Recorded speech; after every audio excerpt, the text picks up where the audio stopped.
దేవునికి స్తోత్రం. ప్రియమైన సహోదర సహోదరులకు శుభాభివందనములు. ఈరోజు దేని వాగ్దానము అపోస్తుల కార్యములు 13:18. ఇంచుమించు 40 ఏండ్ల మట్టుకు అరణ్యంలో వారి చేష్టలను సహించను. చూడండి, దేవుడైన యెహోవా ఇశ్రాయేలు ప్రజల్ని ఐగుప్తు దేశంలో నుండి మోషే గారి ద్వారా ఆ బానిసత్వం నుంచి బయటికి తీసుకొని వచ్చి వారిని కనాను దేశంలోని కంటే పాలు తెలు ప్రపంచ దేశంలోనికి ప్రవేశపెట్టే క్రమంలో 40 సంవత్సరాలు అరణ్య మార్గమందు వారిని నడిపించారు. ఇశ్రాయేలు ప్రజలందరినీ కూడా దేవుడు అరణ్య మార్గంలో 40 సంవత్సరాలు ఎంతో గొప్పగా పోషించారు. ఆకాశం నుంచి మన్నాను కురిపించి పోషించారు. పగటి వేళ మేఘస్తంభమే, రాత్రి వేళ అగ్నిస్తంభమే వారికి ముందుగా నడిచారు. మరి ఇశ్రాయేలు ప్రజలందరి యొక్క అవసరతలన్నీ దేవుడు తీర్చారు.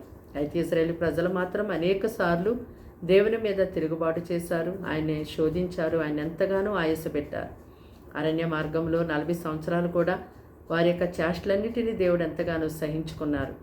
అయితే వారు కలిగిన బాధలు బట్టి మళ్ళా దేవుని వైపు వారు తిరిగినప్పుడు దేవుడు వారిని బట్టి ఆనందించి వారిని కనాను దేశంలోనికి ఎంతో గొప్పగా ప్రవేశపెట్టారు.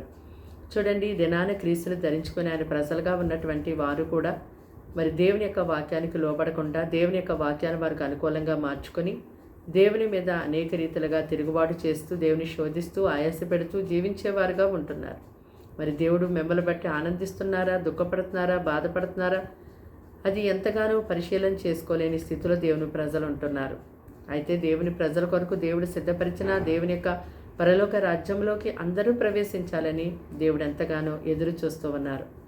అయితే మరి దేవునికి విరోధమైనటువంటి జీవితాన్ని జీవిస్తూ దేవుని యొక్క రాజ్యాన్ని ప్రవేశించకుండా ఉండే ఆ యొక్క లోక సంబంధమైన పాప సంబంధమైన ప్రతి నీచమైన కార్యాలను కలిగి దేవుని ప్రజలు జీవిస్తున్నప్పుడు దేవుడు ఎంతగానో దుఃఖపడతారు.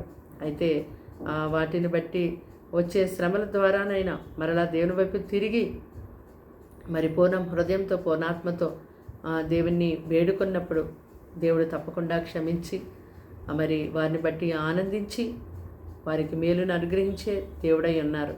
కనుక ఇది ఆయన ప్రజలుగా ఉన్నటువంటి మీరు ఏ విషయంలో తప్పిపోయారో, ఏ రీతిగా దేవునికి దూరంగా జీవిస్తున్నారో మరలా మీరు దేవుని వైపు తిరిగి పూర్ణ హృదయంతో పూర్ణాత్మతో ఆయన వేడుకొనండి. ఆయన తప్పకుండా మిమ్మల్ని బట్టి ఆనందించి మీకు మేలును అనుగ్రహిస్తారు. ప్రార్థన. దేవానికి వందనాలు, స్తోత్రాలు, స్తుతులు చెల్లిస్తాం తండ్రి. మాటలు వింటున్న బిడ్డను దీవించి ఆశీర్వదించండి. వారి కుటుంబాలను ఎంతో బలపరచండి. వారి కుటుంబాల్లో ఉన్న ప్రతి శోధన యేసు నామములో తొలగించండి. అనారోగ్యంతో బాధపడుతూ ఉన్నారేమో తండ్రి, మీ హస్తము చాపి ముట్టి స్వస్థపరచండి. కోర్టు కేసుని చెరిపించండి. అయ్యా, వారి యొక్క ఆర్థిక ఇబ్బందులు కలిగి ఉన్నారు. వారి ఇబ్బందుల్లో మీరు ఎంతగానో సహాయం చేసి వారిని సమృద్ధితో ఆశీర్వదించండి. మీ బిడ్డలకి నాయన వారి యొక్క బిడ్డల యొక్క ఎగ్జామ్స్లో మీరు తోడుగా ఉండి జ్ఞానం, తెలివి, ఆలోచన, ఆరోగ్యము అయ్యా ప్రయాణాల్లో సహాయం ఎంతగానో దయచేయండి. వారి కుటుంబముల చుట్టూ మీరు ఉండండి. వారి కుటుంబాలు రక్షించండి. వారి కుటుంబాల్లో నెమ్మది, ప్రేమ, సమాధానం, ఏకమనస్సు యేసుక్రీస్తు నామములో దయచేయండి. ఈ దినమంతా వారికి ప్రత్యేకమైనటువంటి కాపుదలని సన్నిధి తోడుగా ఉంచండి. కీడు, శోధన, అపాయాల నుంచి, మరణం నుంచి, అపవాది సాతాను దాడుల నుంచి ఎప్పుడే తప్పించి వారిని గొప్ప చేసి అయ్యా నిలబెట్టమని యేసు నామములో ప్రార్థన సమర్పించి వేడుకుంటున్నాం తండ్రి. ఆమేన్.